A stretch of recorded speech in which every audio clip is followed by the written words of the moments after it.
You can live a long, healthy life if you're HIV positive. With the current treatments, we can get patients down to being undetectable. The array of options is so much greater today. U equals U. Undetectable equals untransmittable. If someone who's HIV positive, they're taking their medication, they're undetectable, they're not able to pass HIV to their partners. Do it for you, Montgomery County. Your HIV treatment is their prevention. Get more information at doitforyoumc.org.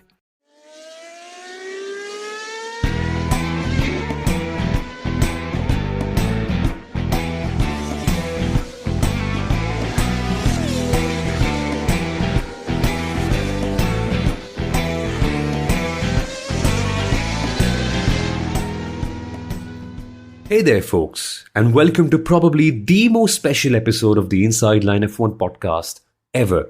Now, in our 11 years of existence, we've never done an episode like this, and that's not because we're getting a legendary broadcaster to join us or a world champion to come on the show. No. That's because this episode is all about the story of what happened when the Inside Line F1 podcast went live in person for the first time ever, for the first ever meetup in Mumbai a couple of weeks ago, and let me calm down for a second. Even thinking about that night right now gives me goosebumps because we had over 100 amazing attendees join in, and all of them were asking us so many great questions on Formula One, and we had such an incredible discussion about so many things, about the 2023 Formula One season, about the driver personalities and how they've changed over the years, with Mithila leading that chat as well. And mind you, we're getting to that first. And also, we had an amazing quiz with F1 Stats Guru, and that just completely revitalized the entire event. Everyone was so engaged. And firstly, I want to thank everyone from the bottom of my heart. I want to thank Social for organizing this event, Insider for assisting out with the promotions and the ticketing, and the Lollipop Man F1 comic, because he sent us an amazing welcome video for all of our listeners over there.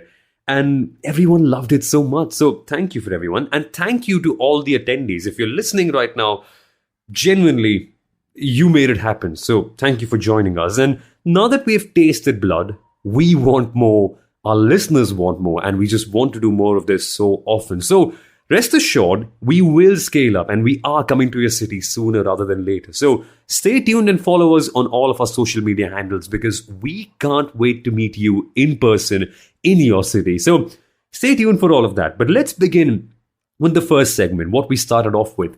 So Mithila joined us for the event as well.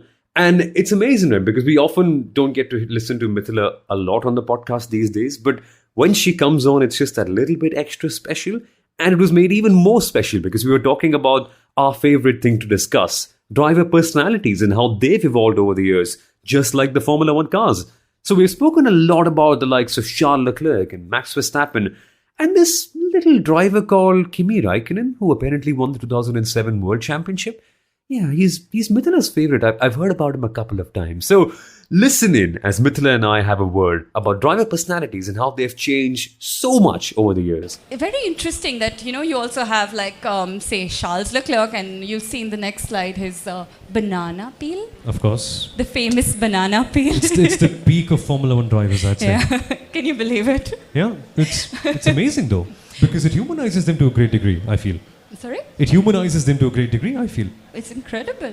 I can't imagine that a Ferrari driver would be caught dead in public like this. It's just insane that the team that is really policed and controlled their drivers for so many years, and a humble banana. But anyway, social media has ushered in this era where drivers, really have to be likable and kind and funny. And they're there to make crack jokes. Every time we're in the paddock, we interview whether it's Charles or, Lando. And they're so funny. You can't imagine that these are the same guys who are out there racing like their life depends on it. They're like these regular class jokers. It's just a completely different personality. And then there's our man Max Verstappen. Exactly. Who's just not here to be liked. Because I think it's a good point you mentioned. When you watch Drive to Survive, it comes across that every single driver wants to be portrayed to be likable, but this guy doesn't care. And that's brilliant.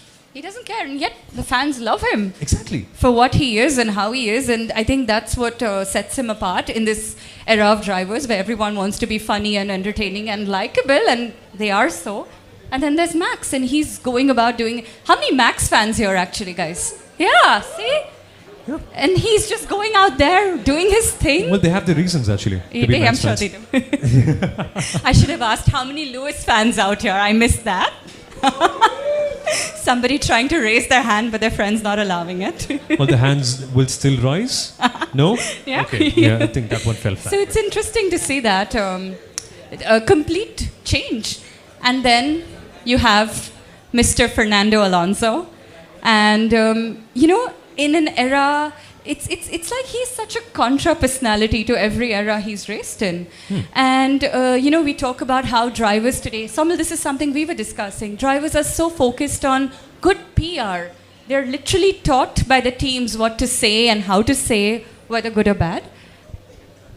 And then you have someone like Fernando, and we have somebody waiting for us. We do have somebody waiting for us. It's Jehan. He's going to be here in 2 minutes. But Perfect. The last thing we have to talk about, Mithila, is how we have the best Formula 1 driver in the end of the day. Because we may have these categories of drivers who are not PR friendly, some PR friendly ones, some others. But then there's Kimi. There's Kimi. Who literally walked off in the middle of a race to sit in his yacht and drink. Yeah. And he didn't go back to the paddock. And we love him for it, right, guys? I am a die-hard Kimi Räikkönen fan, and sometimes it's embarrassing because as a member of the press, I have to be like unbiased and very objective.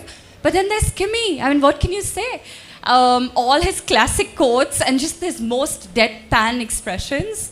And I think every, Kimi conference that we've attended, sometimes like Kunal and me like to joke, it has better attendance than the grandstands at some of the races, That's how popular Kimi Räikkönen is.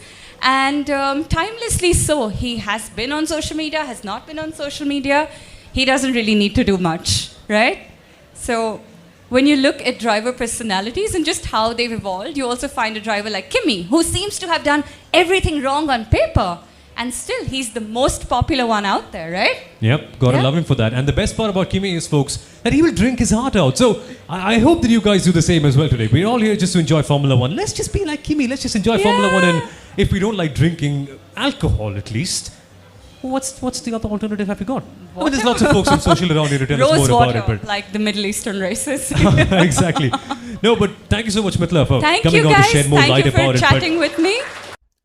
Right then, now for the main event, our early and bold predictions for 2023. Before we begin, I want to put a small disclaimer on this.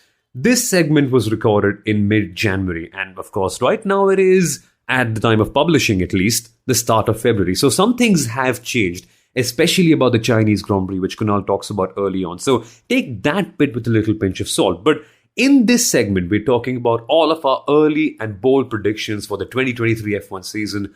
And we're talking only about 10 teams. We wanted to do 11, but Mohammed bin Salman approved of that, and all the other teams said, no, you can't do that. So we're only sticking to 10 for now, but we're making our boldest predictions for all the teams, for the FIA and the Liberty Media. And yes, it is one of our longest episodes, but there is so much banter, and because there's so little to do in the off-season, we thought, why don't we talk about every single team in depth and interact with all of our listeners and get to know what they think about the sport as well. So listen in. This is going to be a ton of fun. Guys, shall we make a beat stop? Question! Make a beat stop now with the Inside Line folks.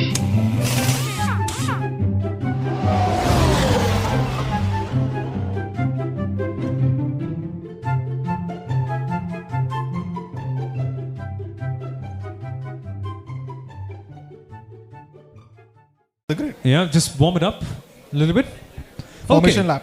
So, what happens here is we're going to give our best and bold predictions about 2023, and we're just not going to talk about the teams or the drivers as well. We're actually going to talk about the entire sport in general, and so ideally it would make sense if we talk about the FIA, and they already have their season highlight. Their season highlight is that catastrophic night between Mohammed bin Sulayem and Christian Horner. Just about as catastrophic as our tech issues earlier on today, but it happens. Stuff happens. Sometimes things don't go your way, but I have got a question. I want to ask you this, guys. The FIA have now clamped down on drivers giving any messaging. Just what happens in 2023? What creative way does Lewis Hamilton find to protest against the FIA? Does Lewis Hamilton now need to get permission to dye his hair rainbow colored? Would that be counted as a protest or not? What happens here now? No, but what happens now? The FIA clamped down on everything. Ben Sulayem has done a Ben Sulayem. I think he's just the Arab Jean-Marie Boulester from the very, very past. But does dyeing your hair count as a protest now? What if Lewis dyes his hair rainbow? Just what when they check? They've already gone into the driver's underpants. They need to regulate that. What else do we have to regulate now? Interesting question. So what if we have a Black Arrows this year? Because the Black Arrows was also as a part of the protest or a political statement against everything that the black community was going against at that time. The black Mercedes car. The black right? Mercedes, yeah. And suddenly it's become silver in 2022. Could it be black in 23? And how will the FIA actually clamp on something like that? So I think the FIA largely has been party to a lot of sports washing that has happened in Formula One. Like, you know, we will have a race in China this year is my prediction, because China has to show, hey, we are doing well, even though COVID is probably as prevalent as it was, 15, 18 months ago in other parts of the world. So it's interesting. They are party to sports washing, but don't want drivers to be party to their own political affiliations. What do you guys think? Is the FIA right with their decision? What do you guys think? No? Is that a unanimous no? Why? Raise your hands. Why? There we are. Wait, we have another mic. We'll actually get one to you. But for now, what do you think about this? F1 is at its peak right now. We have a very big audience. So it is easier to spread messages like this against racism, against LGBT. So I think they should in fact promote it. It's a very good point. It's a very good point that you made over there. I think personally, the FIA should not have gone ahead with this ban. Drivers have a certain amount of an audience and they should be able to spread a much better message, and drivers should be allowed to do that. So yeah, even I really don't think I am in agreement with the FIA over here. While Sommel gets fixed, for me, MBS, as we call him in the world of motorsport, is a gift that keeps giving. We had the FIA gala with him and Christian Horner. And my prediction for the FIA is they will keep having a rift with Formula One as, the commercial rights holder and the governing body for the FIA, for Formula One. Not giving entry to 11th team is bringing more interest than actually giving entry to the 11th and 12th team. But I get this feeling that for the betterment of the sport and to have more cars racing, which is what everybody's always wanted, we will have 11th team announced in 2023. That's my prediction. Don't we already have it announced? Hey, by the way, guys, Andretti or no Andretti? What are we for over here? Andretti. Not with GM. With GM. Okay, we need to hear this opinion actually. Can we get a mic across to you? Over there in the back. All the way at the back. Not with GM. Okay, that's interesting. The gentleman in the blue shirt over there? They've already come in with Cadillac. Big announcement. I think many people think it's going to be just a superficially, but why not with GM? It's just... Andretti has a very long and fantastic history with motorsport, but somehow I don't feel GM still understands Formula One as a business. Most American companies don't really understand Formula One as a business yet. This is what I feel. It's amazing how Liberty Media understands, but all the manufacturers... So for example, Ford, they really dumped Formula One in a very bad way. Actually, this is one very fun story I want to tell you guys about Ford, because back in 2002 or 3, when Eddie Irvine was driving for Jaguar was owned by Ford. So one fine day, the Ford executives in Detroit, Michigan were just sitting down thinking, okay, let's just decide to cut our costs. And so they checked their pay list. There's this one person called Eddie Irvine who is earning around $8 to $10 million a year. I was like, who's this Eddie Irvine? He's not a GM. He's not a managing director. Who is this fellow earning $8 million? And the Ford executives then realized that, hey, he's someone driving for a Formula One team. That's how clueless the American teams tended to be. I don't know if it's going to be the similar thing with Andretti, because they've got so much experience across sports. But what do you reckon, Kunal? I get this feeling, this is new Formula One. I get what you're saying. American companies have used Formula One before, but I get this feeling GM will be a great brand to have in the sport. It's time to open up all the gates that Formula One has built over time and let people, let brands understand and find their own ways of working in Formula One. Because what you're talking of was how Bernie Ecclestone was handling things. And there's this famous quote that he didn't like it if you made money from Formula One. And that was usually one of the challenges most brands faced. But now Liberty Media is saying, no, come, everybody has to make money from Formula One, right? And with the change of attitude, with a budget cap, with all those financial controls coming in, I get this feeling Ford is somebody we will see in the sport soon enough. We will, of course, see GM as well. Hyundai, thanks to Cyril Abiteboul's, appointment earlier in the week, suddenly they're also knocking on doors. So I get a feeling we're going to have a lot of manufacturers come in. Yeah, exactly. No, I think speaking of GM, I think right now all the Formula One teams are seeing GM to Andretti and Cadillac at this stage in time. But let's actually talk about Red Bull Racing next, because they're the one team we have to talk about, right? 2023, the season highlight is, of course, partnering it up with us for the F1 pit stop. So all the merch that you're getting there is from Red Bull India. And by the way, that comes from the budget cap. So value it big time. They're spending money here. There's a reason why all of y'all have paid to come here, because catering most specifically is a very, very touchy point with Red Bull. So we wanted to go clear of that. And somebody actually asked me if the AC vents could be used for the 10% reduction in aero time. No, it cannot be used for that. So 7 million down the drain, 10% of aero time. But I still get this feeling, I'm not alone when I think Red Bull is still going to be the team to beat, and Max Verstappen is going to be the driver to beat in 2023. What do you guys think? Oh, okay. We have an opinion already. Can we get a mic out there to the back in a second? There we are. With the gentleman in the Mercedes t-shirt. Just before that, this is going to be pointy. By raise of hands, how many of you think Red Bull's going to be winning this championship? Yeah, decent. Not a majority, it seems, huh? Not bad. And you're wearing a Mercedes t-shirt, by the way, so I can expect a pointed opinion to come along already. But what do you reckon? So I have 2-point question. Is that fine? Yeah, of course. Yeah. So the first one would be that given the fact that Mercedes has probably ruled the hybrid era, and they're just saying for the first season, right? With the rule changes. So will that be an understatement or an overstatement to say that Mercedes will emerge back as a champion again, probably, or not? And the second part of it being is that now in Audi is also coming in the picture now. And F1 is particularly famous or infamous for being a sport which is money centric, right? True. And Audi is owned by Volkswagen, which is bigger than even Ferrari, Ford, Mercedes. Good point. Probably together combined. Right. So, will Audi create that kind of an impact? What kind of an impact will Audi bring in the F1 sport? Will Audi be the next Mercedes of the next era of sporting?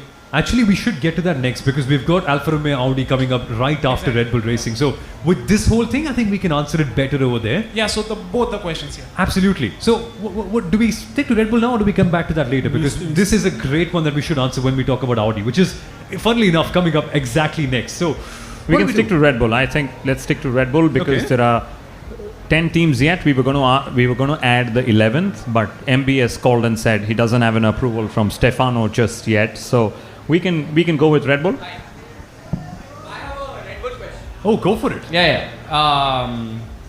I was a bigger fan of Red Bull when Vettel was, at his peak. Who wasn't? Who wasn't?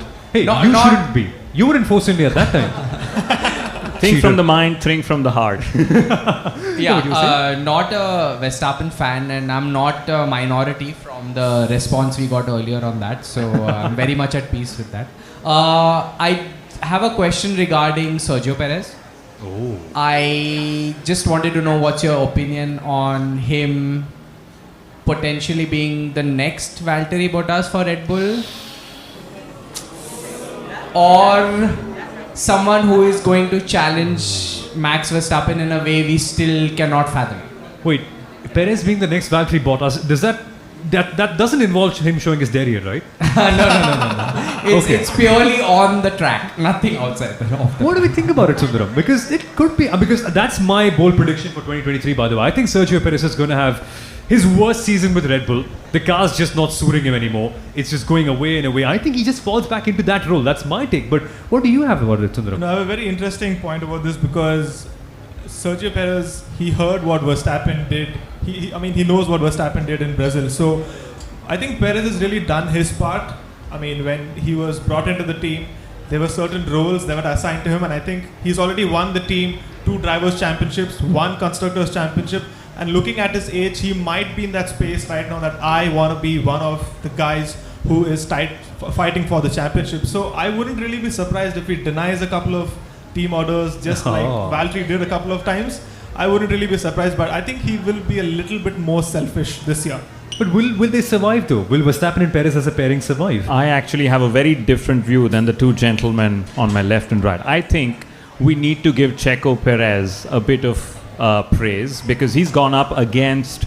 We can actually have a high round of applause for him. Yeah, there you go. He's gone up against Max Verstappen, right? He's dared to cheat against Max Verstappen, as we know in Monaco. He's dared to go up against a title fight. We know how difficult that is. We've seen Bottas do it. We've seen Barrichello do it. We've seen several number 2 drivers do it before. The pressure cooker-like sound we had on the broadcast earlier when we were talking to Jehan was not from Checo Perez's helmet, right? But I've worked with him at Force India. He's a very calm, composed cookie, very quick racing car driver. I think he will do better if he just accepts that he's going to be the number 2 driver. The minute he accepts that, there will be a certain more discipline in his driving that will come in. That's what Max tried to do in Brazil, saying this is my team and I can call the shots, not Christian or Helmut. And I get this feeling that Checo is actually going to have the best season of his career. Because let's remember, Daniel Ricciardo's waiting in the wings as well with an eye on 2024. So we're going to see the best of Checo Perez in 2023, and you heard it here first. But wait, what if he gets demoted? Wait, there we are. Yeah, I had a similar question. If we talk about Perez, standing up to Verstappen or defying team orders, can Perez actually afford to defy team orders this year, given that you have Ricciardo on the wings, and also that Perez coming to Red Bull was a very big move for him. He was fighting for survival in Formula 1 in itself, and even if he does not stand up, if let's say we follow what Kunal said and he accepts the second driver role, will Perez actually be motivated enough to even help Red Bull out in that situation, given that Perez's best performances have come when he's been fighting for survival in the championship, But that's exactly the scenario he's in. He knows Ricciardo's waiting on the wings. Ricciardo's hired as a marketing driver, same as, Mick Schumacher. But I think Checo, as at always, when we were prepping for the show, Sommel said contracts and Red Bull have never gone hand in hand, and that's the case that even Checo knows. So I get a feeling that the pressure cooker environment will actually get the better of him. And one more prediction for Red Bull for 2023, we will have a Wolff and Horner show return this season. And I think that's box office. That's a blockbuster story for Netflix and for Formula One and for us on the Inside Line F1 podcast. The catering wars. The what? The catering wars, yes. Yeah, there we are. I suppose we had a question. There we are, sir. Yeah, so whatever we just spoke about Checo and Verstappen, what do you think will be the equation with the coming of age Russell and going out of age Hamilton? But the 7-time world champion, probably about to beat. That's exactly one question we wanted to ask all of you when we come to Mercedes. We will get there. There's going to be a lot of that banter because I don't want to spill it out already, but we'll get there. But what have you got in mind, sir? Let me just get a... Actually, thank you for coming in such great numbers that we have to struggle to pass on the mic. That is brilliant. Seriously, thank you. But hello. So the thing is, we have seen that the cost cap regulations and the penalty that Red Bull has been fined. So how much of a difference is it actually going to make on track? We have 63% reduced aero testing for Red Bull, and we have seen this year Mercedes from where they were for the first 3 races to getting back on track with the kind of testing they had. So what do you think 2023, how is it going to shape up for them? With the 15 mm regulations as well coming up this year as well. That's a good point. So aero testing is going to be very important factor. And even though they have a Nui kind of a guy with them, how do you rate they would go about development as a team itself in 2023? That's a very good point. I think that's one of the more bigger questions that people are going to ask for 2023. Can Red Bull still fight for the championship despite the penalty? And what I've written on my cue card is it will not matter. The reason for that is the team itself, because Red Bull is such an efficient operation. They have such great resources. Let's not talk about the budget that they have for these resources. I'm going to stay out of that. But they have all the resources and they're going to be mindful of the penalty. So straight going into the season, because a lot of the wind tunnel time for this season has been done last year as well. All right, so from the very onset, you won't see them struggling. But I think somewhere in the mid-season, the effects of that reduced wind tunnel time will start showing up.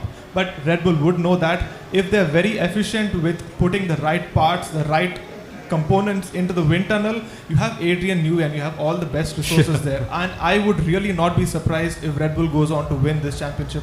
I think it won't be much of a factor in my opinion. Hang on. So are you saying that Red Bull are going to win the World Constructors Championship? At least the drivers maybe? That's my prediction. I don't think they're going to win the Constructors though. Hey, I like stats, okay? So I know that there are only a handful of people who've won 3 consecutive championships. There are. And I think Verstappen's going to be the next No, but edition. Red Bull doesn't win the Constructors Championship. No chance. No Who's chance. going to win it? That I'll reveal later. It's definitely not going to be a clown team.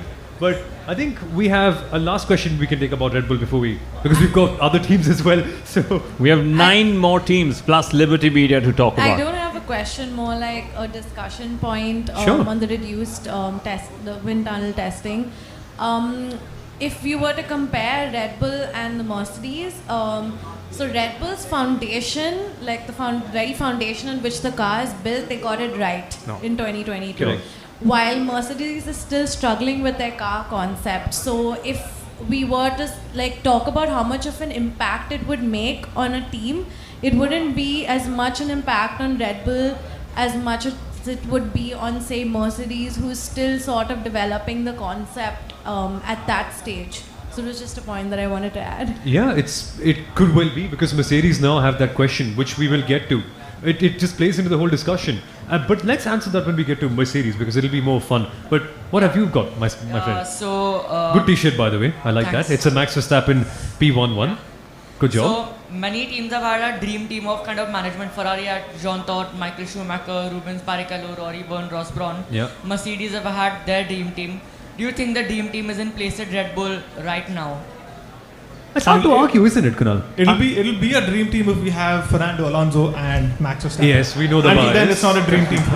No, but seriously, I think with Adrian Newey, Christian Horner, Jonathan Wheatley, they have a fantastic setup. We've seen, and just to add to the 7 million, will it impact them?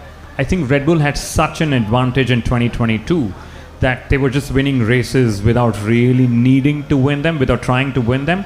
The 7 million would impact them if it came from the budget cap. Yeah. So I think that's a change in the financial regulations that may come up. It's far more difficult to put it in implementation than for me to just sit on a stage like this and say it.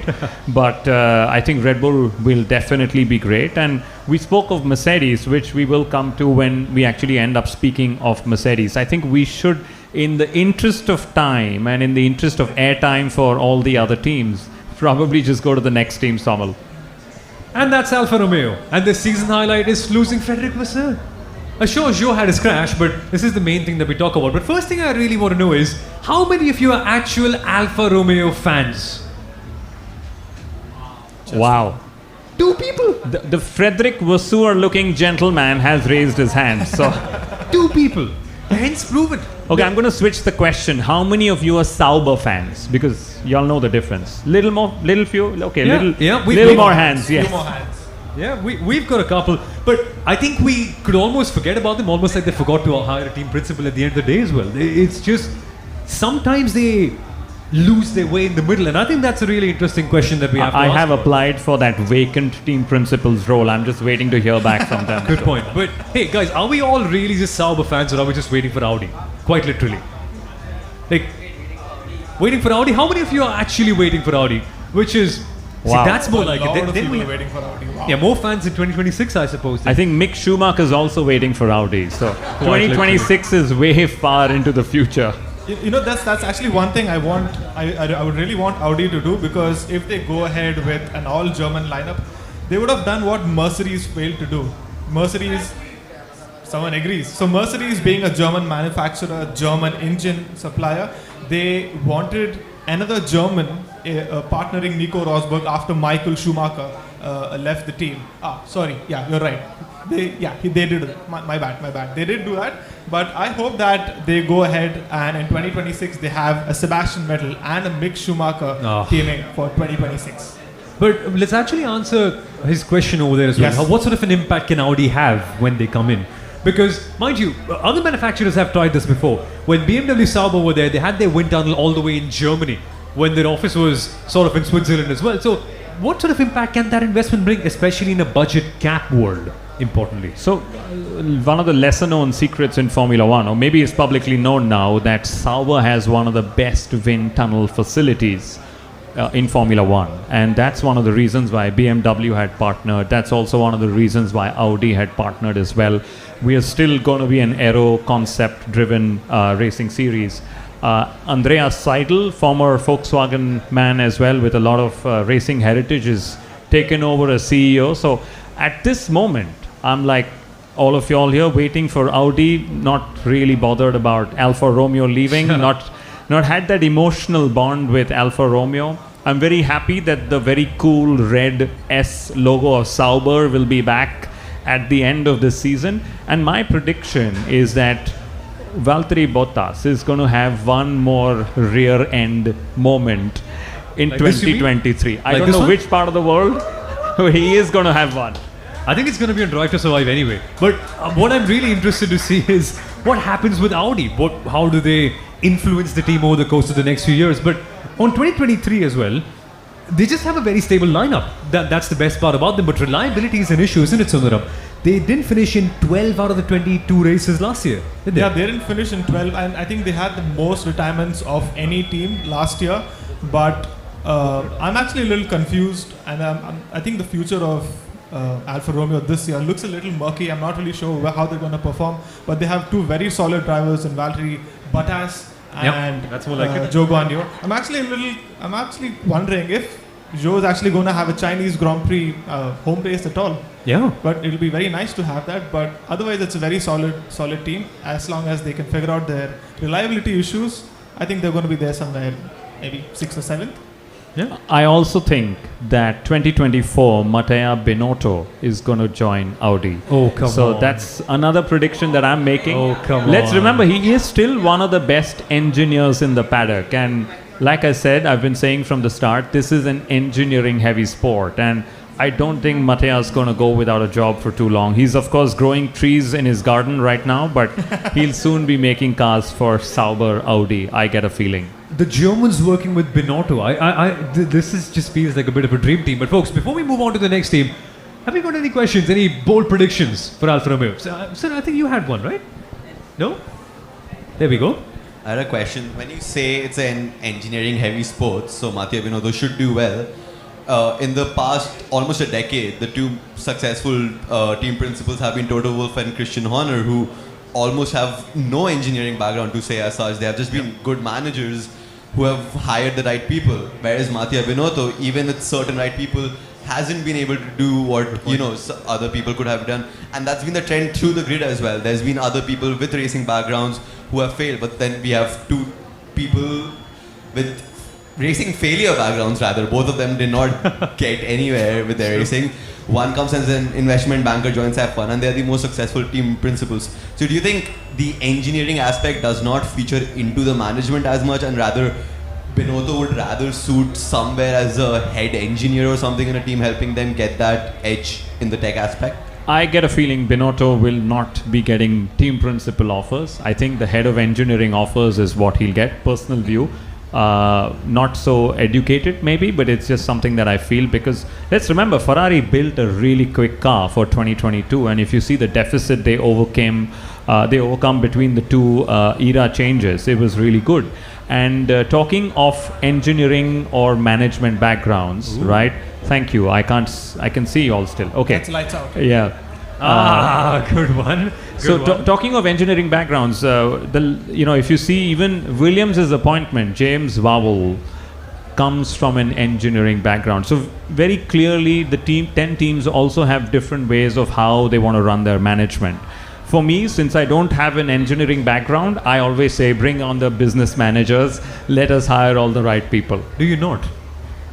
I mean, I have an engineering background, but I cannot make a car go quick. And if I was really good an engineer, I would have fixed the IT problems we've had here. Fair, but let's actually talk about the next team that we have over here. It's going to be... Who have we got? Alpine. This year, of course, marked a new dawn for them. They entered the business of explosives. They were brilliant at it, actually. By the way, folks, if you want any for Diwali, just contact one man called Otmar Safna. Kunal might have his number, so he can give you a better idea about that. But now, we're going to have Kunal talk about Alpine. When on earth will they actually realize their manufacturer potential? When on earth will they actually deliver to being a race car manufacturer in Formula One? I mean, on one hand, you have Red Bull, making energy drinks, taking the fight to, Ferrari and Mercedes, two of the most iconic car manufacturers in the world. On the other hand, you have Alpine that's even struggling to get there since years, right? They've had Cyril, they've had lots of management changes. They also still have a very weird management setup with Otmar and Lauro Rossi and so many managers that I really hope that a manufacturer like Alpine is able to take the fight more consistently up at the front, because hey, that's what we all want, right? At the end of the day, manufacturers battling out there.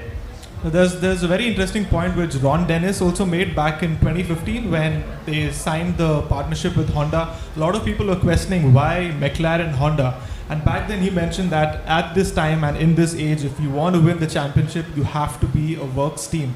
It didn't work out with McLaren, but it worked out for Red Bull. And if you see, all the championships since then have been won by a works team. And that's a big question that you are constantly pondering. Why is Renault not there up with the top three? And very rightly put by Kunal over there. Probably it doesn't work as a team, so it's not... forget it. But wait a second. How hard do you guys think will Fernando Alonso race the Alpines this year? That's the battle I want to see. Alonso with all his grunt and being upset with how he was treated. There's one thing he'll, race differently with Oscar Piastri maybe. Okay. But what about Alpine? That's one thing that I'm really wanting to see. And then, of course, the post-Alonso syndrome. We were doing some digging around that a team has actually gotten quicker, at least for one season, immediately after Fernando Alonso has left the team. So it's true. It's true. Think about it. Yeah, always. McLaren 2018, 2019, they were fantastic. Ferrari 2014, 2015, they won races. Renault 2009 to 2010, they got better. At least for one season, they got better before that. And then there was him leaving McLaren, and then McLaren leaving the World Championship the next year after that. So it's just the Fernando Alonso syndrome. It just always happens, which is why my bold prediction is that this year, Alpine, I know it's not an educated one, but just the Alonso syndrome, they're going to be fighting with the big dogs at least a couple of times here and there. But what I'm very curious about is, can you fight with two spades? I'll show you what I mean. They don't have a number one driver. They just don't. There's no arrow. There's no pointy. I mean, if you've watched Aladdin, that movie, of course, The Dictator, there's nothing pointy at the end. It's just two spades. Two drivers who have done great in midfield teams. Do they lack that sharpness, Kunal? Which I think they do, big time. I think the question someone's trying to get at also is how soon before we have a Gasly-Ocon fallout. It's a French team, they will. But I also think that there will be a management fallout before the drivers fall out. Like I said, there are lots of heads. There's, like Fernando Alonso pointed out, that I wasn't talking to Otmar, I was talking to Laurent about my contract. And suddenly you're wondering, okay, so who is actually doing all the decision making? But either way, I think Alpine just needs to work harder and not rely on the post-Alonso syndrome for becoming a better manufacturer in Formula One. Okay. One of my bold predictions this year, agreeing to the post-Alonso syndrome, is I think that Ocon and Gasly both could take a podium or a few this year. Oh, interesting. Wait, what do we think about that, folks? Where do Alpine finish this year? P3, P4? P4? P3, P4, okay. P5. P5. eventually, after doing all that they have done, they will still land up in P4 or P5. That's the general feeling in the room, I guess. It's something with Enstone, maybe. It's just the home of mediocrity. But hey, we should not go down that route. Maybe we should go about the team that they absolutely, badly, terribly lost to last year. It's time for McLaren. I don't mean on the track, by the way. Oh yes. They beat Alpine in the courtroom, and that's what matters. Do you have a question, sir? McLaren did have a better season. It's just Danny Rick not performing good. Lando almost beat them single-handedly. It's true. Wait, how many Danny Rick fans do we have over here? Partial. Are you going to let him leave without beating him up? Are you sure? No, but it's true actually because. And I think Piastri coming in is just going to help McLaren because I think he might do better than Danny Rick. No offense to Danny Rick, but I think he's just going to do it. That's one point we should touch upon. So you saying that Piastri is going to do good. I think not they will. Not as good as Lando, but Agreed. he's going to grab points. I think they're going to regress this year. I feel they've reached their peak. I think the investments have stopped up. They're suffering financially. They're going to regress. But what do we think about Piastri, guys? Where do we think he goes eventually? Because we have a gentleman in the Ferrari jacket having an opinion on him. So you had something to say? And Sundaram, I want to know your take on this as well about Oscar Piastri, really, because we've spent so many hours discussing him that I want to know what you have to think about him. But after you, sir. Good evening. I think so. Oscar Piastri will have a better season than the other two rookies on the grid. That is Nick De Vries and Logan Sargent. First of all, he has a better car than the other two, and he's really impressed me, especially in his F2 and F3 seasons. He was really impressive. He beat his teammates very comfortably, and I don't think so he'll be on Norris's pace immediately. Maybe a couple of tenths off here and there, but by the end of the season, I think so he'll be on his pace. And he's definitely an upgrade on Daniel Ricciardo. I think so Ricciardo's had his payday in Formula 1 and I think so it's over for him. Okay, interesting. What do you think about it, Sundaram? Tech, we'll figure that out. Charger, maybe. What do you think about it, Sundaram? About Piastri? On the Oscar Piastri point, I think the reason why Alpine and McLaren are fighting over him, over the courtroom itself speaks a lot about his potential. Okay, and that was something which Otmar was not letting go of. Okay, and what I really think Piastri has is the adaptability. If you see his last 3 championships that he was a part of, Formula 2, Formula 3 and one other one, he's gone ahead and won those championships. So what he brings is adaptability, which perhaps Danny Rick did not really have. And what else do I have over here? Yeah, and one other thing that I really think is Piastri is going to have a lot of pressure, all of these courtroom battles, and I think he's going to have a lot of pressure, probably the amount of pressure which Lewis Hamilton had in his debut season going up against Fernando Alonso. There's going to be a lot of eyes on Piastri this year, but I think he's going to come really, really good. Yeah. What do you reckon, Kunal? You know, I'm silent because usually the structure is Somil does all the asking, Sundaram brings all the serious points, and I bring on all the banter. Okay. But I've been following McLaren since the Ron Dennis days, and it is so tough to banter a team that was run by such a serious personality like Ron Dennis. Okay, I don't know how many Ron Dennis fans in the house here, but my goodness, that was a tough time. You couldn't really smile around talking about McLaren. But I think Oscar Piastri is already hogging all the airwaves out here. Lando Norris, poor thing, for being such a popular driver, but still not spoken about as much. My bold prediction is that Oscar Piastri will take the fight to Lando Norris for everything that Sundaram said. Also, my bold prediction is that McLaren are going to lose Oscar Piastri to another team, just the way Michael Schumacher suddenly had a great debut, 3-4 races, and boom, he was with another team. Because Piastri is suddenly the most spoken about talent in Formula 1 without actually having driven in Formula 1. Yeah. So I'm also putting on a lot of pressure. I really like the photo that you put over here. 2 very young drivers. I think it's the youngest lineup on the grid this year. Yes? Hey, after Aston Martin. After Aston Martin. Yes, the very young and teenage Fernando Alonso. Yeah, you can't forget, right? Fernando Alonso is only in his 3rd season of Formula 1. Yeah, obviously. Plus, we've got the great Lance Stroll. So you had something to say? Wait. Where do you think Piastri would go? Good point. My goodness. Red Bull. I'm saying Audi. I think Audi would be, if the day comes along, Audi would be. 2026 is too far, but I think it could very well be even a Mercedes, because hey, who next after Lewis Hamilton, right? That's Mercedes' true. academy doesn't really have a lot of drivers, and as much as everybody's dreaming up Schumacher reunion with Mercedes, I don't think Schumacher's been signed on to replace Lewis Hamilton, truth be told. Okay, but could very well be Mercedes, who knows? Let's talk about Lando to Mercedes maybe when we get to Mercedes, but could do. But let's get to that when we talk about Mercedes, because next, folks, I think it's about time we get to a moment of silence. Actually, wait, you had a point, sir? Wait, let's actually get a mic across. It'll be better. We can then hear you a little bit more.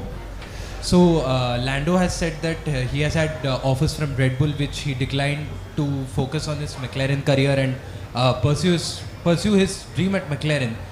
Do you think it's this offer rejection is going to regret him in the future when Red Bull clearly dominate every other team and McLaren kind of fall behind?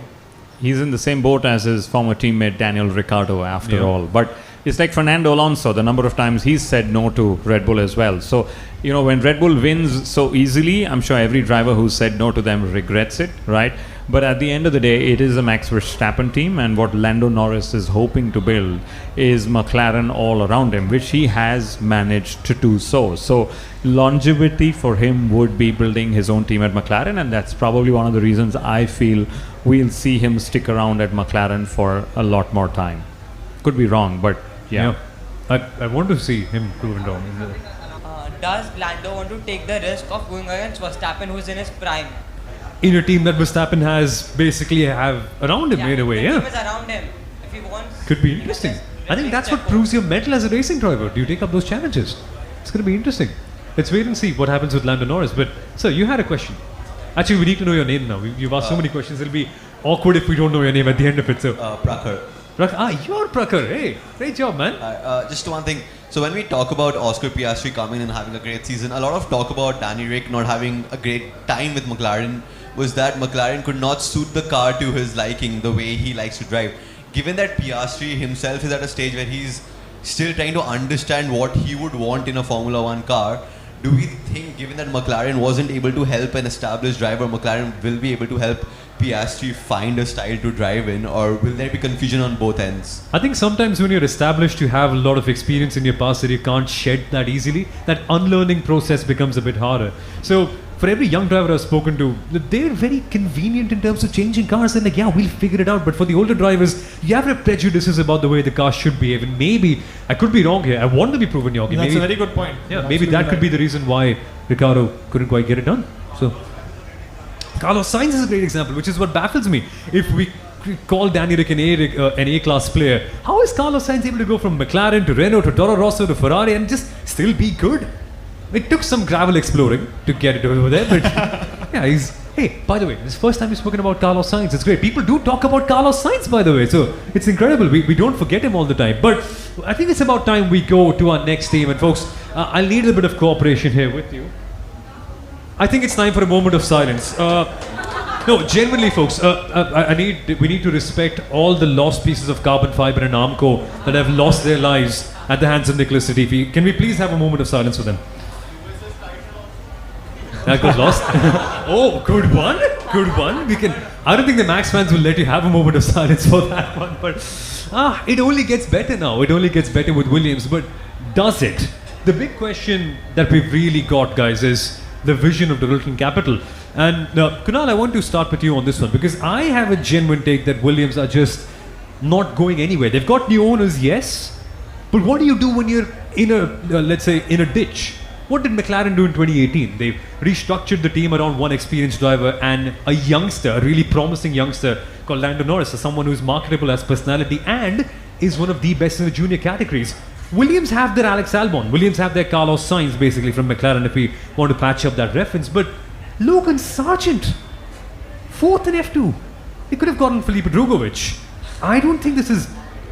Williams, by the way, when Littleton Capital came in, they said that we want to move away from the reliance on paid drivers. How is this not? So Felipe Drugovich is South American. Had he been North American, life could have been a little different for him. Yeah. But this is not a typo, guys, because one of the things that Williams has done is hired James Vowles, So to celebrate Mr. Vowles' appointment, we said, why don't we take all the vowels out? Because I don't think he's had his first day at Williams just yet. Okay. But on a more serious note, Williams hiring James Vowell instead of Jos Capito shows it's a statement of intent, for me at least. They've hired a really successful engineer, and they're trying to build an engineering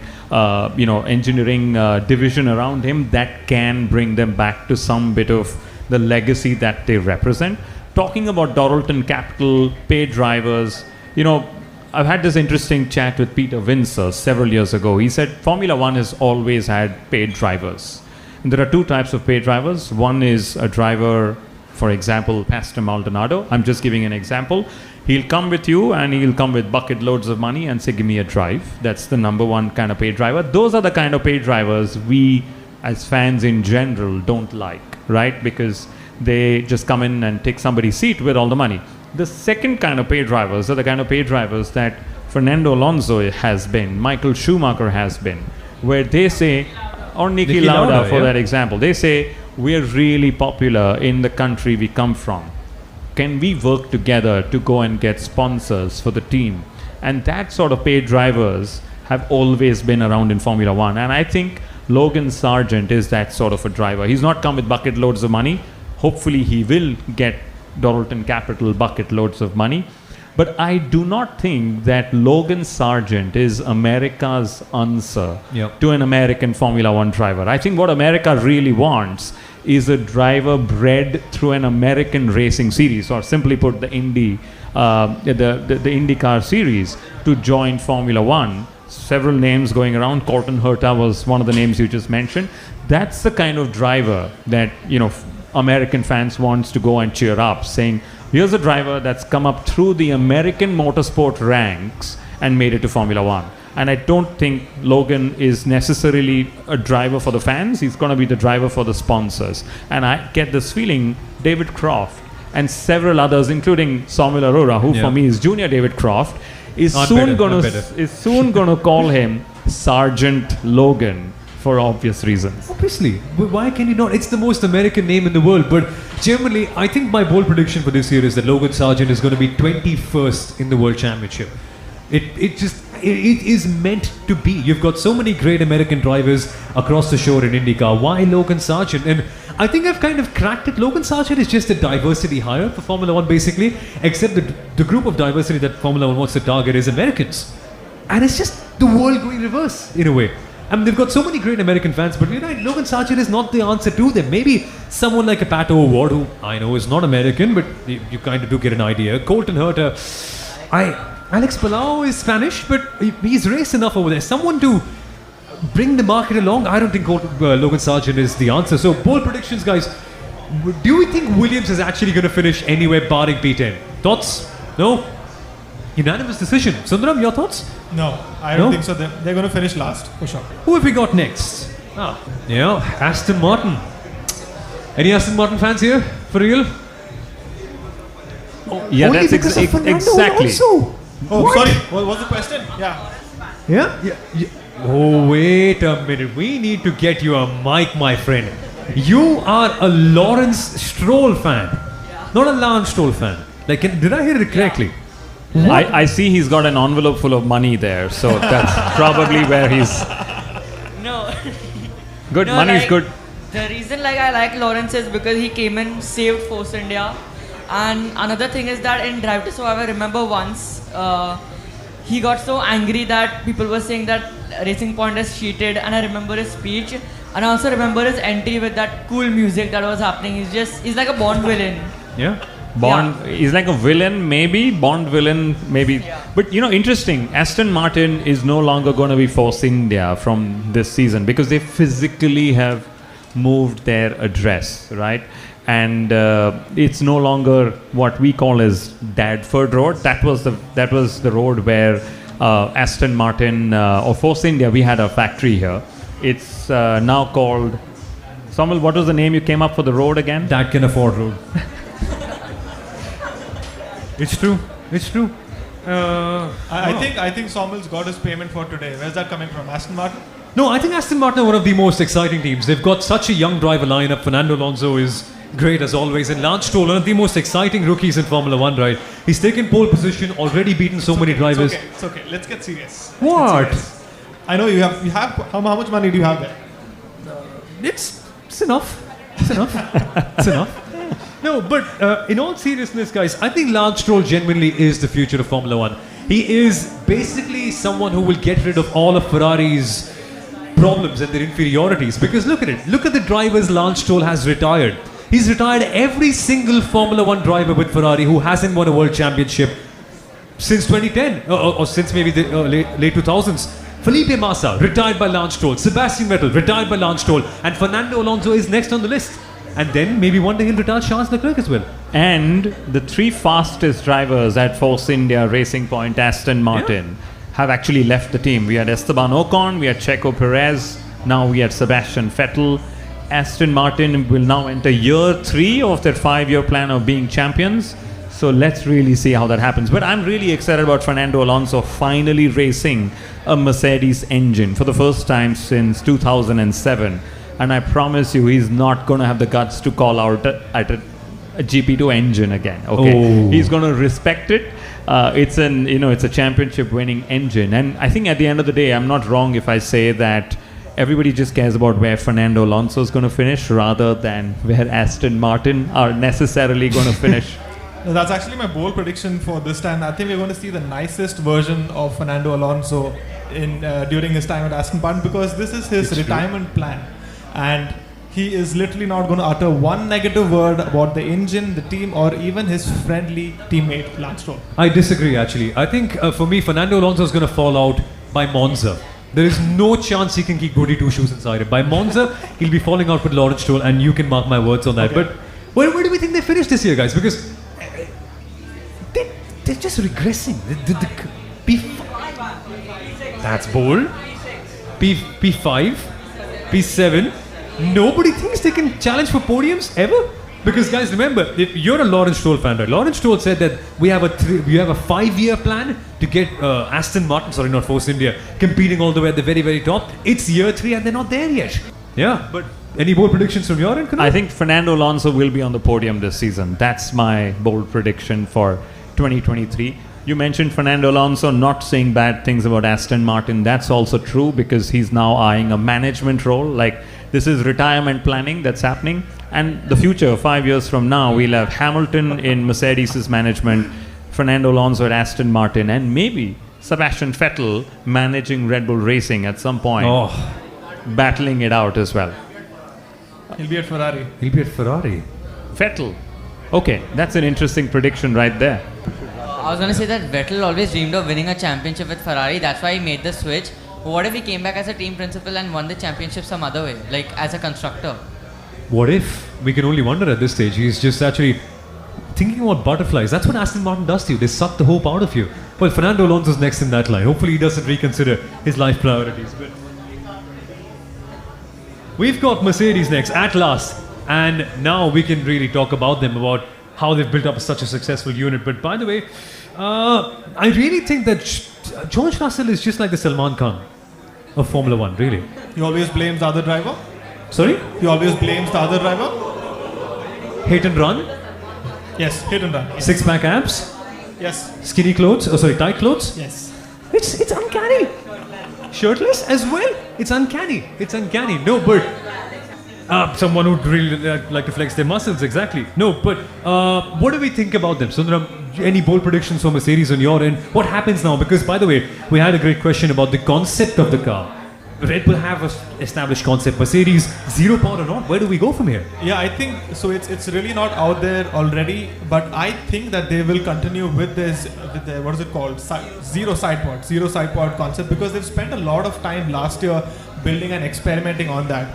And the reason why they had a huge setback was because of porpoising issues. I think Toto mentioned that the porpoising issue would set them kind of 10 months behind in terms of development. So they've tested that out extensively. There were results towards the end of last season. I feel they will go ahead with that.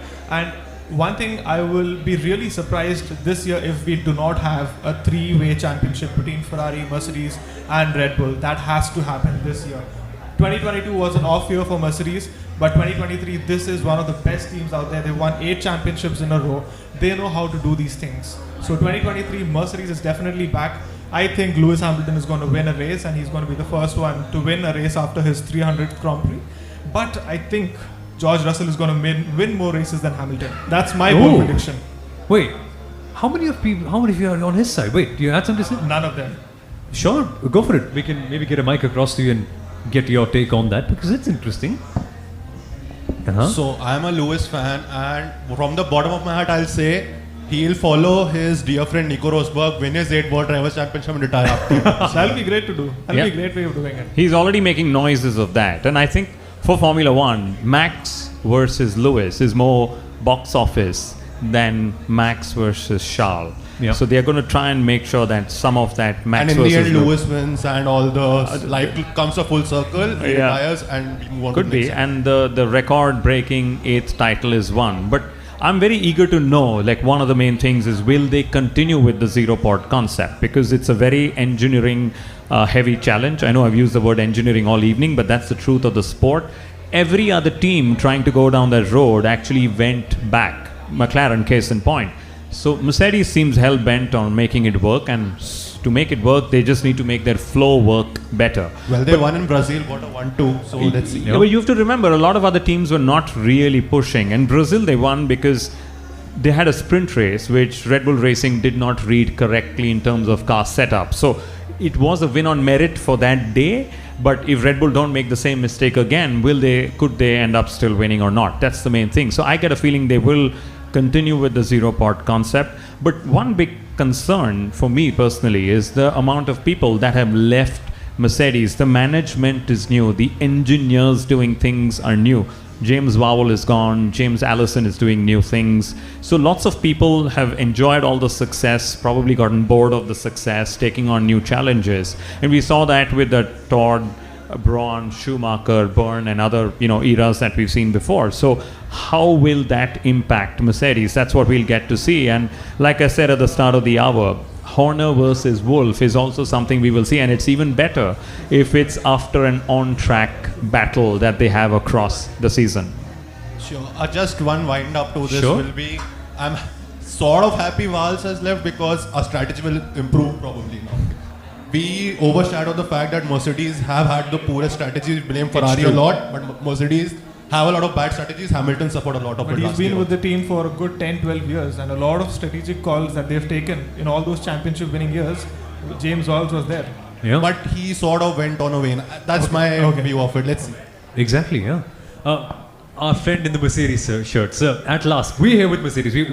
You had a question that we'd love to tackle at this point of time. I guess can Mercedes win the constructors this year? I forgot to mention that. Yeah, that's my bold prediction. I think Mercedes has to be the team because they've got a dual-pronged attack, 2 drivers. But I think at the same time, they're also going to have the most corporate driver fallout in the world because George Russell is such a PR-friendly driver. He won't just go on and abuse in your face and saying, "Hey, you F-word or whatever, you're not doing things right. I need more attention." It's just going to be all nice things like Captain Holt from Brooklyn Nine-Nine. It's like yours truly. He will make a presentation for Lewis Hamilton. Exactly. Call him in the boardroom and then have a notice sent to him or something. That's the kind of fallout. They are going to fall out. We've got the mic to you. You have a question about... So with George Russell being the rising star and with Hamilton being the already 7-star champion, probably or probably not being the one to beat Schumacher's record, what do you think would be the case in the next year? Will it be a driver, the prime driver and the second driver, or would it be equal drivers? The first question between Hamilton and Russell, because at the end, Wolff wants Mercedes driver to win the drivers' championship. Yeah. Right at the end. However, Hamilton might be bringing in the money because of his fame and all, but at the end of the day, it's more about if a Mercedes driver is winning the championship or not. Yeah. And the second question being again about Audi coming in. Right. And what would Mercedes react with that? In that, keeping that in perspective, because being Audi being a the parent company of Audi being Volkswagen. Volkswagen is comparatively much larger than Mercedes and all the Ferraris and BMWs and all combined. So what would that? How would that react? Like how would Mercedes and Red Bull react to that?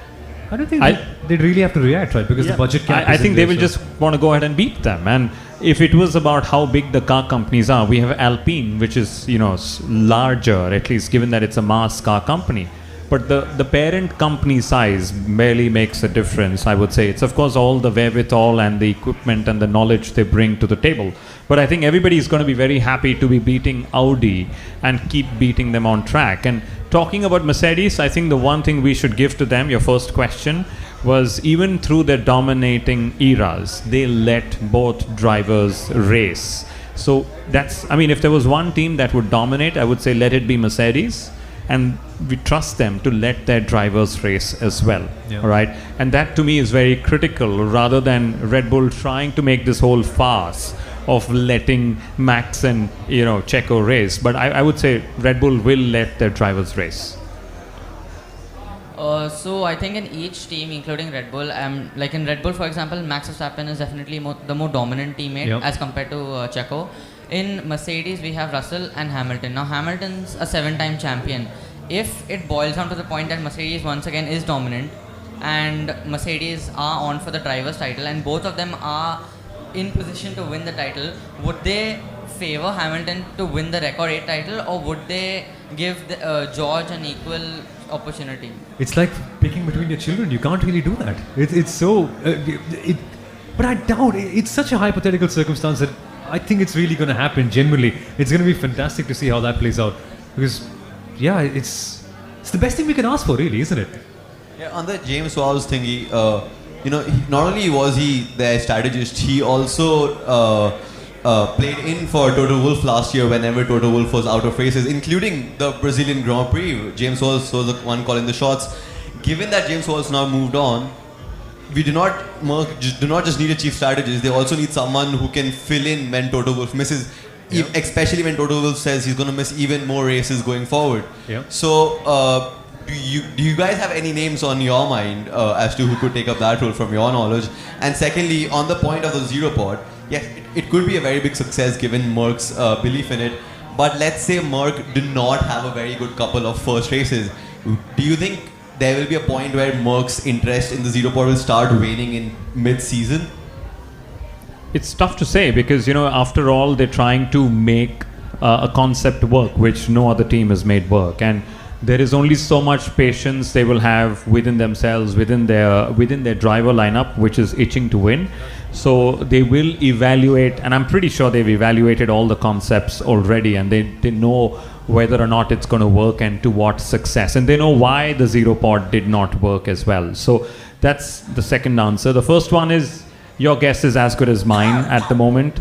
All the top people have sort of moved on in the recent times, so it'll be interesting to see who Mercedes think can fill the deputy team principal sort of role at races that Toto Wolff isn't going to be. And could it be that Lewis Hamilton is being groomed to be a team leader at Mercedes for his management role that he may have in the future? I mean, I'm kidding, but you never know. It's as open as that. But race engineers have done that. Mike Rockenfeller for Red Bull Racing actually did that. Rocky from Sebastian Vettel's race engineer, he eventually did become somewhat of a management person in Red Bull before he eventually left that team. So there could be a possibility that could happen. But, we've got to go to AlphaTauri now.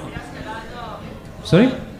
Andrea Stella, who's leading McLaren now, he was Alonso's race engineer and Kimi's race engineer. Correct. That's true, yeah. So that could eventually also happen. But now it's time to go to the most forgettable team in Formula One. So much so that even Red Bull forgets them at time. AlphaTauri, there we are. Guys, it's 7:45 and I'm feeling a little hungry, so that little piece of... What do you have there? I'm getting a little hungry. Oh, this is the Franz. Franz what? The Franz. What is it? What is that? It's the Franz toast. Franz tossed who? Isn't that what Lewis Hamilton asked? Yeah, you're not wrong to forget him. Even Lewis Hamilton did the same thing. Yes. Yeah, so it's so easy to forget AlphaTauri. Were they even on the grid last year? What is it? But how good is their lineup, Kunal? What do you think about Nick De Vries and Yuki Tsunoda? Because I genuinely am very concern. Nick De Vries wasn't really a first choice. After he won Formula E, he was only in and around the F1 paddock because the teams needed a young driver for FP1. How many, Sundaram? 5 teams had him on? 5 different teams. And I think he has race overalls from 6 different teams. And he's even been collecting a lot.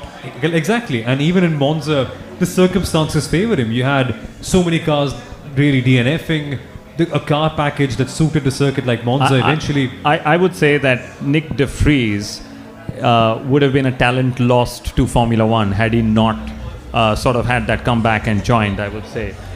Because at the end of the day, winning Formula E and then still making it to Formula One is something nobody's done before, right? But that said, Alpha Tauri, what surprises me the most is that Red Bull did not use them to test a budget cap breach, right? They said, we'll just do it with the A team and we'll see what happens. Because Alpha Tauri otherwise tests drivers, tests engines as well. So I thought maybe they'll first try a budget cap breach with Alpha Tauri, see how the FIA takes to that, and then do it with the A team.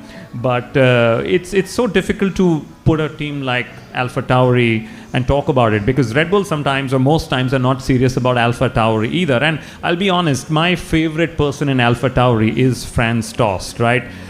Because he's the one who, just with a straight face, gives away the most interesting news headlines, right? Liam Lawson's debut in Formula One in FP1, all of the media was hyping it up. When is it going to happen? Is it going to happen? And then one long press conference with the FIA, and Franz just lets it be, saying Liam's going to be in the car in Spa. And, he says it amongst 20 other things he says. He did that with Yuki Tsunoda's renewal as well. So, just watch out for Franz Tost. He speaks slow, but he gives away some of the most interesting pearls of wisdom in his interviews. That's why he's my most famous person in Alpha Tauri. Also, the most consistent face in Alpha Tauri. I'm meeting him in live. You had a question, sir. So, there's one more thing that we were going to ask everybody. Who do you think is going to be the development driver for Alpha Tauri in 2023? Is it going to be Tsunoda? No. It's going to be with a driver with the initials DEV, obviously, very clearly, right? So Tsunoda that's needs to be DeVries developed on himself. Television graphics. Yeah, Tsunoda needs to be developed himself. That's the main problem that we have. I mean, Helmut Marko literally called him a problem child of all things as well. So my bold prediction for Alpha Tauri, this year Yuki Tsunoda will calm down. He won't swear at all. He'll become the team leader and he'll absolutely dominate and take that car all the way through. Seriously. Yeah. He is not going to swear the whole season. Yeah. Even if he crashes at the Japanese Grand Prix. Maybe once. Even if he's stuck in traffic in Q1. Maybe twice. And He'll swear in Japanese at the Japanese Grand Prix and none of us will pick it up. Yeah, then we might have like anime sort of subtitles down in the middle. That'll be But fun. I don't think, my prediction is he's not going to see the end of the season. They will either have Dennis Hauger or Liam Lawson. Dennis Hauger being the former F3 champion Norwegian driver, or Liam Lawson fill in the seat out there. That's my feeling. Of course, F2 performance is notwithstanding. Yeah. It's true, they have the shortest drivers lineup, yeah, precisely. Yeah. So at least they can't complain of center of gravity when it comes to performance. Okay, let's go to Haas. They're going to offer something different. Yeah, they're the comeback king team in a way, because they've got both their drivers leaving Formula One and then coming back after such a long period of time. But I would say they're comeback pawns because they're fighting in the midfield. It's true. They're no longer going to be kings, okay, or at least not in 2023. So it's going to be comeback pawns with Kevin Magnussen, Nico Hülkenberg. I still think Gunther Steiner will be the most popular person in the team. And Drive to Survive, that's going to come on 24th of Feb, will be their biggest highlight of the season. I agree. But okay, sure, you have a question, sir? Whom do you all think is going to be the better driver in 2023? Can we rephrase it to who's going to suck the other person's balls? Which is what Nico Hülkenberg and Kevin Magnussen said to each other. I don't... It's hard to tell, Rada. You'd be inclined to Kevin Magnussen because of the recency bias. But Sundaram, what do you think about it eventually? I'm a little concerned about Nico Hülkenberg. He's made a very random reappearance as a COVID substitute, but he's not been driving for the last 3 years. And like he mentioned, I think in 2020 when he was back in the Force India, he was saying that my neck really hurts. So in terms of fitness and in terms of being sharp, I am really concerned about Hülkenberg, and I think Magnussen is probably going to be the better driver. He's going to edge him out over there. You know, Nico Hülkenberg is joining Haas 3 years too late because, seriously, after Renault, he was in talks with Haas, so he is going to be joining a team that he's been that he said no to 3 years ago, actually. But bold prediction: after all of these changes and stuff, they're still gonna be 8th or 9th in the championship. They've gone from experience with Magnussen, Grosjean to Mazepin and Schumacher back to experience. Let's see how that delivers for them. They're still keeping on trying different formula to make it work in Formula 1, but I think it's going to be 8th or 9th. Yeah, no, but for once they have a less controversial sponsor on board. Probably. Oh, yeah. MoneyGram. Yeah. Anyone heard about MoneyGram? Nobody has heard about MoneyGram, but I think that this year they could still win the Destructors World Championship. Remember, they won last year with Mick Schumacher. Last time they had two experienced drivers in Formula 1. They also won the Destructors World Championship. So, could well be. I think at the end of the season, if there are too many crashes, it could be Money Kilogram. Brilliant. So that's it. I think you're done. At last, we saved the worst for last. Yes. Shall we talk about Ferrari? Question? Sorry. Oh well. Okay, I see hands going up already. So this is going to be a tough one. We're also fighting against the clock. We have only 3 more hours to go to finish. Ferrari are also fighting against the clock. And Ferrari I can see Rohan from social doing 5 minutes to go. Okay. Ferrari are also fighting against themselves, by the way. Let's not forget. Yeah, always. You've got a question, sir? So I think this might be a bit of an unpopular opinion, but I think Ferrari have done really well last season. And they were just expected to do a lot better, which is why they've been getting so much banter. But I think they've actually done really well.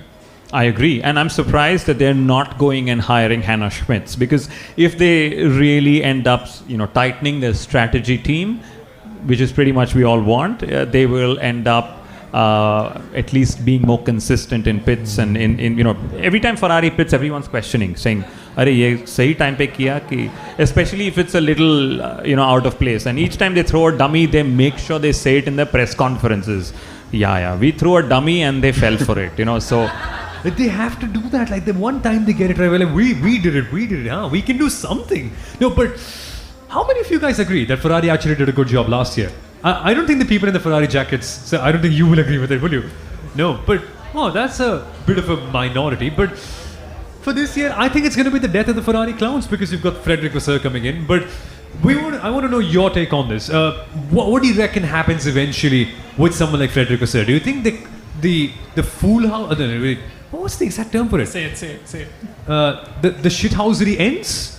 I think so. I think that's probably what's going to happen because if you look at Mercedes and Red Bull, their team principals are very two ruthless chaps. They're very ruthless, and that's what Frederic Vasseur brings. He's a very ruthless person, and he can be quite funny during interviews and press conferences, but he's going to add that element into the team. He is going to take quick and tough decisions, and probably all the issues that we saw in terms of strategy, in terms of pit stop, all that comes to a halt. And it's going to be a year of stepping up for Ferrari, not just for the drivers, because Leclerc, despite the pace, he's made the odd mistake here and there. Sainz was... we have to talk about Sainz. Okay, so Sainz was really not there in terms of pace. Will he also take these strategy calls for Ferrari? It could be true. I think a restructure will be announced if Frederic Vasseur, literally takes the reins as he has since the 9th of January. I also get this feeling everyone is going to hype him up as, here's the arrival of a Jean Todt-like character because he's French. Just like how every other driver joining Ferrari is like, is he the Michael Schumacher of this generation they're looking for? So my feeling is that Ferrari will clean up a lot of things, so we're not going to be here at the end of the season making fun of them. They will actually pull out stops, but I don't think they're going to be winning a championship in 23 just yet. It'll probably be in preparation for an assault in 24. And I get this feeling Carlos Sainz is going to be the closest matched number 2 driver. He'll be forced to be number 2, but he will be the closest matched number 2 driver, unfortunately. No, but George Russell is not going to be the de facto number 2. In case of Carlos Sainz, it's going to be because exactly, and I think Frederic Vasseur will probably take a call on that because that's something that's hampered Ferrari as well, not deciding which driver to back at some point. The first race win. So since 2017, the driver who wins the first race goes on to finish second in the championship. So Ferrari are not going to win the first race. Max is going to win it. Oh, you're a Mercedes fan?